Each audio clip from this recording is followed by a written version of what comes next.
हम सबके अंदर एक प्रतिभा और एक हुनर होता है जिसको हम आगे बढ़ाना चाहते हैं, पर हमारे पेशे से जुड़ी व्यस्तताओं की वजह से हम उसे आगे लेकर नहीं जा पाते हैं।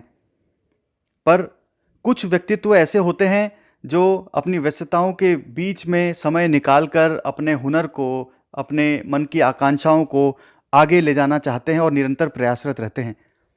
आज मैं जिस व्यक्तित्व को आपसे मिलाने जा रहा हूँ वह पेशे से अधिवक्ता हैं, बड़े व्यस्त रहते हैं, पर अपने मन के हुनर के लिए वह निरंतर समय निकालते हैं और एक बहुत बेहतरीन काम अपनी दिशा में कर रहे हैं। मैं बात कर रहा हूं गुवाहाटी के अधिवक्ता संदीप जी चमड़िया के, और संदीप जी के साथ आज हम मौजूद हैं। संदीप जी, राइज प्लस की टीम की तरफ से बहुत बहुत आपका स्वागत है। नमस्कार नमस्कार। मुझे बड़ी खुशी हुई कि आपने मुझे एक मौका दिया और आज इस राइज प्लस के साथ मैं जुड़ा हूं और एक इस मौके का मैं भरपूर फ़ायदा उठाना चाहता हूं। अपनी बात को मैं आपके सामने ज़रूर रखूंगा। संदीप जी, जैसे कि मैंने दर्शकों को आपके परिचय में ये बता दिया कि आप एक अधिवक्ता हैं, पर आपके बाकी क्या हुनर हैं ये मैंने अभी तक दर्शकों को नहीं बताए हैं। मैं चाहूँगा कि आप खुद बताएं कि किस तरीके की अलग हुनर और प्रतिभाएं आपके अंदर है जिसके लिए आप अपने व्यस्ततम समय में से समय निकालकर उनको आगे ले जा रहे हैं।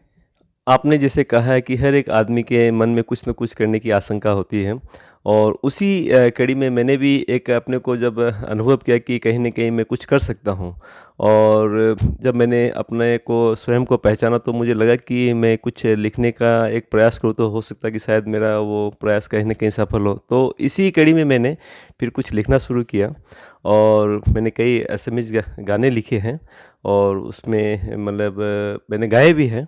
इसके अलावा हिंदी में भी मैंने काफ़ी गाने लिखे हैं, उसको भी मैंने गाए। और अभी एक नया प्रयास मैंने किया है, वो है राजस्थानी गीत, और इस राजस्थानी गीत में भी मैंने अभी जो है 5 गीतों की अभी एक रचना की है और उसको मैंने प्रस्तुत किया है।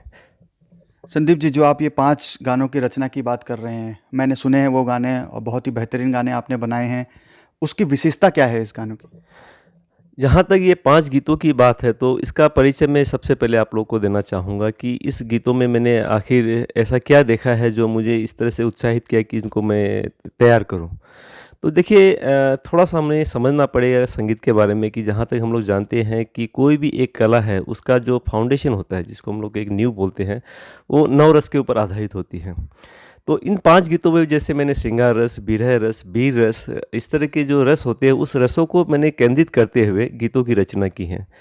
अब इसमें देखिए, जहाँ तक राजस्थान की बात है तो 2 चीज़ वहाँ की बहुत ही मशहूर है। एक है कि वहाँ पे जो भी काम करने वाले थे वो पेशे से अपनी कहीं न कहीं वहाँ को छोड़ के कहीं और अपने उस कर्म की वजह से दूर रहते हैं। तो वहाँ पे जो वहाँ की जो उनकी जो पत्नियाँ होती है, किस तरह से उनको इंतज़ार करती है, किस तरह से उनको याद करती है, तो इसमें एक विरह एक रस रहता है। उस विरह रस को हम लोग ने इस गीतों में प्रस्तुत किया है। इसके अलावा देखिए, जहाँ तक राजस्थान है, वीरों का देश माना जाता है कि वहाँ पे देखिए महाराणा प्रताप सिंह जैसे बड़े-बड़े योद्धा रहे हैं। तो उन वीरों को लेके भी काफ़ी गीतों की आगे से इतिहास गवाह है, रचना होती आ रही है। उन वीरों को लेके भी मैंने इस गीतों में कहीं न कहीं एक अपनी प्रस्तुति की है।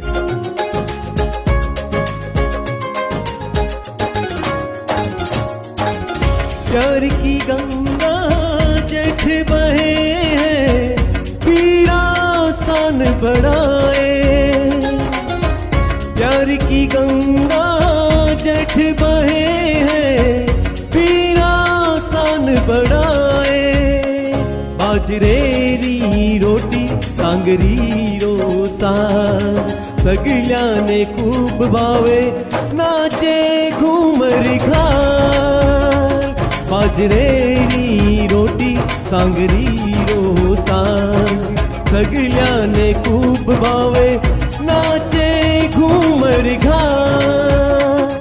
इसके अलावा देखिए कि हम सभी जानते हैं कि राजस्थान जो है एक मरुभूमि का देश है। वहाँ पे पानी की काफ़ी किल्लतें रहती है। तो वहाँ की जो औरतें हैं पानी लेने के लिए काफ़ी कोसों दूर मटके को लेके कुएं की तरफ जाती है, वहाँ से पानी लेके आती है। तो उनका उससे एक बहुत बड़ा जुड़ाव रहता है।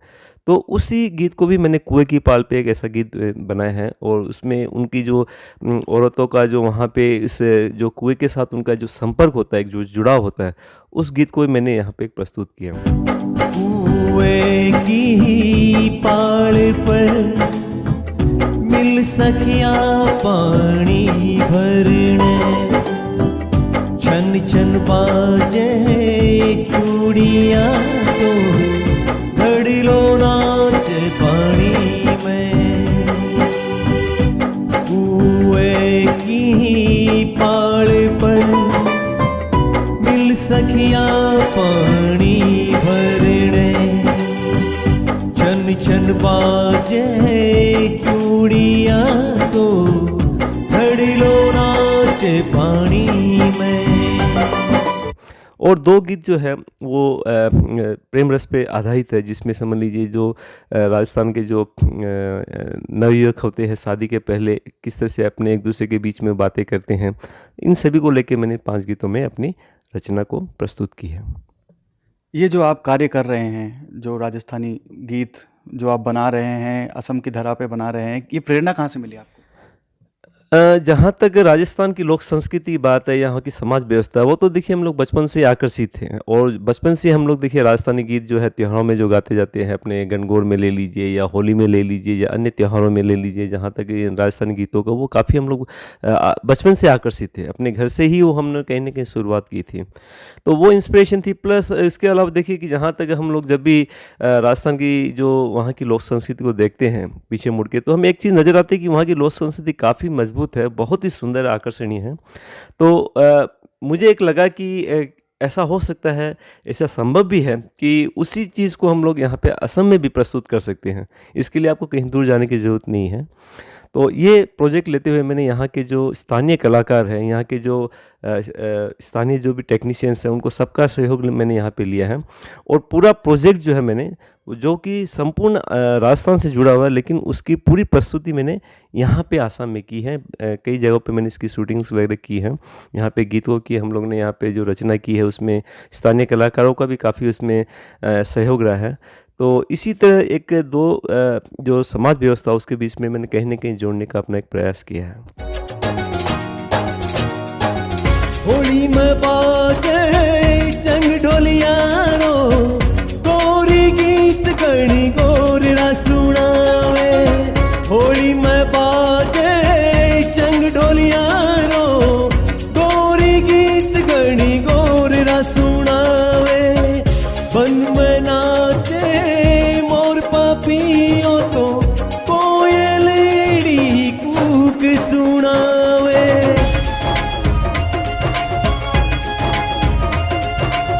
जो समाज जोड़ने की आप बात कर रहे हैं, वो कहीं ना कहीं जो समन्वय है वो आपके कार्यों से दिख रहा है। राजस्थानी गाने असम की धरा पे बन रहे हैं, असम के कलाकारों को लेकर जो आप बना रहे हैं, ये वाकई में जो समन्वय है उसको और मजबूत करेगा। और कहीं ना कहीं आपके इस कार्यालय में भी मुझे वो समन्वय की स्थिति दिख रही है। आप राजस्थानी पगड़ी पहन के, राजस्थानी वेशभूषा में, और राजस्थानी धमाल का प्रतीक चंग आपके पीछे है, और आपके ठीक ऊपर मैं देख पा रहा हूँ कि सुधाकंठ स्वर्गीय भूपेन हजारिका की फ़ोटो है। तो वो कहीं ना कहीं असम और राजस्थान के बीच में एक बेहतरीन समन्वय जो है वो अभी हमें इस वक्त पर दिख रहा है। संदीप जी, आपने हमारी पूरी टीम को यहाँ पर आप अपने घर पे और अपने कार्यालय पे यहाँ पर बुलाया। मैं चाहूँगा कि वो बेहतरीन प्रकृति का नज़ारा जो मैं देख पा रहा था बाहर से, वो हमारे दर्शक भी देखें, और आगे की बातचीत जो है वो हम बाहर से जारी रखेंगे। ये मेरी बहुत ही बड़ी खुशकिस्मती है कि आप जो यहाँ मेरे घर के बगल में ही देखिए ब्रह्मपुत्र नदी है, और यहाँ की जहाँ तक असम की अगर बात रहती तो अगर ब्रह्मपुत्र जब तक है तब तक असम अपना परिचय कभी भी नहीं खोएगा, ये मेरा सोचना है। तो चलिए आज हम लोग थोड़ा ब्रह्मपुत्र का जो नज़ारा है उसको थोड़ा सा देखने की कोशिश करते हैं। इस बात को भी खंगालने की कोशिश करेंगे, कहीं ये कला प्रेम जो है वो प्रकृति की वजह से तो नहीं आ रहा आप में? जरूर जरूर, उसका बहुत बड़ा प्रभाव है मेरे ऊपर। जहाँ तक ब्रह्मपुत्र नदी है और यहाँ की जो प्राकृतिक सौंदर्य है, ये मुझे बहुत ज़्यादा ही प्रेरणा देती है। मैं जब सुबह उठता हूँ तो यहाँ का जब नज़ारा जो यहाँ का देखने को मिलता है, कहीं ना कहीं अंदर मुझे कुछ एक ऊर्जा तो ज़रूर देती है। आइए जारी रखते हैं अपनी बातचीत को। अपनी बातचीत को हम आगे बढ़ा रहे हैं। संदीप जी, युवाओं की बात करें तो क्या आपको लगता है कि युवा जो है वो लोक गीतों के लिए उस तरीके से आकर्षित है जिस तरीके से होना चाहिए? अभी जो दिखने को आ रहा है उसके हिसाब से तो उनका इस तरफ रुझाव काफ़ी कमज़ोर है। वो ज़्यादा से ज़्यादा जो आज के जो मॉडर्न सॉन्ग है उनके प्रति उनका रुझाव बहुत ज़्यादा ही है, और जब तक ये इसमें कहीं ना कहीं परिवर्तन ना आए तो लोक संस्कृति या उसके जो जुड़े हुए गीत हैं वो अपने को कहीं ना कहीं खतरा महसूस ज़रूर करते हैं। तो हमें ये चाहिए कि आज की जो नवयुवक पीढ़ी है उनको हम ये समझाएं कि वो अपना इतिहास न भूलें, वो अपनी धरोहर न भूलें। उनका जो समाज है वो समाज का परिचय सिर्फ एक ही है, वो है लोक संस्कृति। कोई भी समाज व्यवस्था को अगर हम लोग देखें और उसकी परिचय की अगर बात करें तो उसकी सबसे बड़ी बात आती है सबसे पहले उसके साहित्य संस्कृति, उसकी जो गीत जो वहाँ की व्यवस्था है। अब अगर हम लोग असम की अगर बात करें तो देखिए, अगर असम का अगर परिचय है तो सबसे पहले वहाँ का जो परिचय है वो आपका बिहू से आता है। तो अगर हम लोग बिहू को ही अगर भूल जाए आज की जो धारा चल रही है तो क्या परिचय रहेगा असम का। उसी तरह अगर हम लोग राजस्थान की बात करें, अगर राजस्थान में अगर हम लोग घूमर को भूल जाए तो क्या राजस्थान का कोई परिचय हो सकता है। तो इसी तरह हमें अभी एक प्रयास करना है कि आज की जो नव पीढ़ी है वो यहाँ की जो लोक संस्कृति है, चाहे वो राजस्थान की हो, चाहे असम की हो या अन्य किसी भी प्रदेश की हो, उसको अच्छी तरह से समझे, उसको सम्मान करे, उसके प्रति आकर्षित हो और कहीं न कहीं वो अपने जो जीवन शैली है उसमें उनको ज़रूर स्थान दे। ये आपने बहुत प्रेरणा वाली बात कही कि मुझे लगता है कि आने वाली जो पीढ़ी है उनको लोकगीतों के लिए जो अपना आकर्षण है उसको आकर्षित अपने आप को करना पड़ेगा, लोकगीतों की तरफ जाना पड़ेगा। मैं अपने पीछे देख पा रहा हूँ महाबाहु ब्रह्मपुत्र को, और कहीं ना कहीं जैसे कि संदीप जी ने कहा कि जब मैं सुबह देखता हूँ तो मुझे एक ऊर्जा का संचार अपने अंदर मिलता है, तो मुझे भी लग रहा है कि वाकई में आपको मिलता होगा। मैं संदीप जी ये भी जानना चाहता हूँ कि सुधाकंठ भूपेन हजारिका से आप किस तरह से प्रभावित हैं? अगर डॉक्टर भूपेन हजारिका की बात कहें तो एक गीत देखिए, मैं उनका परिचय एक गीत के द्वारा ही देना चाहता हूँ। मानु है मनोहर बाबे, ये जो गीत है आज के दिन समझ लीजिए एक विश्व प्रसिद्ध गीत है जिसमें मानवता की बात आती है। और डॉक्टर भूपेन हजारिका को मैंने बहुत नज़दीक से पढ़ा है, जाना है, समझा है, और उनके जितने गीत हैं उनको भी मैंने काफ़ी चर्चा की है। असमिया में मैंने कई गीत उनका जो भी एक विशेष योगदान रहा है, मैंने भी कई गीत उनके गाए हैं। और डॉक्टर भूपेन हजारिका का जहाँ तक अगर बात करें तो देखिए उसमें एक बात हमें जोड़नी पड़ेगी, जो एक आज के दिन एक हिस्टोरिकल मूवी है रुदाली, दिल हुम करें, उसी का देखिए हिंदी रूपांतर है, असमीज रूप जो उसका मूल गीत था बुकु होम होम करें। तो इसी तरह देखिए डॉक्टर भूपेन हजारिका ने कई वर्षों पहले प्रयास किया था दो समाज व्यवस्था को जोड़ने के लिए, और उसी का देखिए एक सबसे बड़ा रूप है कि उन्होंने जो रुदाली मूवी थी उसमें कई असमीज जो गीत थे उसी को बेस बना के वहाँ पे जो गीत प्रस्तुत किए थे। और जब जैसे झूठी मूठी मितवा वाला जो गीत है, ये गीत ले लिए, कितना एक समझ सुंदर गीत है।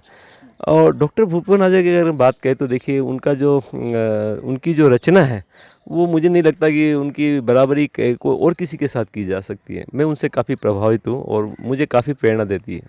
आने वाले समय में संदीप जी किस तरीके के और गाने आप बना रहे हैं, जो काम चल रहा है या आने वाले हैं? जैसे मैंने अभी ये 5 गीतों की जैसे अभी प्रस्तुति संपूर्ण की है, और इसी तरह 5 और गीत मैं अभी और प्रस्तुत करने जा रहा हूँ जिसकी रचना हो चुकी है और उसकी पिक्चराइजेशन भी हो चुकी है, गाने की डबिंग वगैरह चल रही है। तो अति शीघ्र ही एक नया उपहार मैं अपने असम वासियों को देना चाह रहा हूँ, जहाँ पे वापस वही जो स्थानीय कलाकार है, यहाँ के स्थानीय जो टेक्नीशियंस है वो सभी आएंगे इसमें और अपना बहुत ही सुंदर योगदान करेंगे। और मुझे लगता है कि वो गीत भी यहाँ की जो भी युवा पीढ़ी है या समाज व्यवस्था है उसको ज़रूर उत्साहित करेंगे। हमारी शुभकामनाएं आपके साथ रहेंगी आने वाले गानों के लिए। पर जाने से पहले संदीप जी, क्योंकि आप गाने गाते हैं, लिखते हैं, तो मैं चाहूँगा कि आप अपना कोई पसंदीदा गाना एक हमारे दर्शकों को सुनाएं।